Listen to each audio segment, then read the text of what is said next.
সত্যি আমার কিন্তু এরকম পুরনো পুরনো মন্দির দেখতে আমার ভীষণ ভালো লাগে। তো ফাইনালি আমরা কিন্তু গুপ্তিপাড়ার মেলায় চলে আসলাম। আর আমি কিন্তু অনেক জায়গাতেই তীর্থ করে নিয়েছি মোটামুটি। সবাই বলে না অল্প বয়সে কেন তীর্থ করছিস, এখনো তো বয়সই হয়নি, তাই এখনই কেন তীর্থ করছিস। আসলে কি বলতো, তীর্থ করার কোনো বয়স হয় না। ভগবান যখন যেখানে টানবে আমাদের তখন সেখানে যেতে হবে। ভগবান না চাইলে তো আমরা কোনো কিছু করতেই পারবো না। ভগবান যেটা চাইবে আমরা সেটাই করতে পারবো, তাছাড়া কোনো কিছুই করতে পারবো না। তাই বেশি কিছু চিন্তা না করে সব ভগবানের উপরে ছেড়ে দেওয়াটাই আমার মতে ভালো। ভগবান যেটা করবে সেটা ভালোই হবে। আমরা এখন হয়তো বুঝতে পারি না, হয়তো রাগের মাথায় অনেক কিছু বলে ফেলি যে ভগবান আমাদের সাথে এটা কেন করলো, কী কারণে এটা হলো, কিন্তু শেষমেশ দেখা যায় যে যেটা হয় সেটা কিন্তু ভালোর জন্যই হয়। তো মন্দিরে এখনও সেরকম খুব একটা ভিড় হয়নি এখানে আমরা যখন এসেছি, কারণ আমরা অনেকটা সকাল সকাল চলে এসেছিলাম, তো সেই কারণে এতটা পরিমাণে ভিড় হয়নি, ভিড়টা অনেকটা কম ছিল।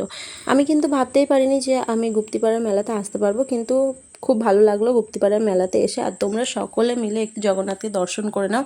জগন্নাথ, বলরাম, সুভদ্রাকে এত ভালো লাগছিল দেখতে। আর এখানে পুজো করা হচ্ছিল, আর এখানে একজন রিপোর্টার এসে মাকে জিজ্ঞাসা করছিল যে কোথা দিয়ে জগন্নাথকে বার করা হবে, কোথায় যাবে। তো মা সব কিছু ওনাকে বলে দিচ্ছিল। আমি তো এর আগে কখনো আসিনি, কিন্তু মা আর বাবা এসেছিল আগের বছরে।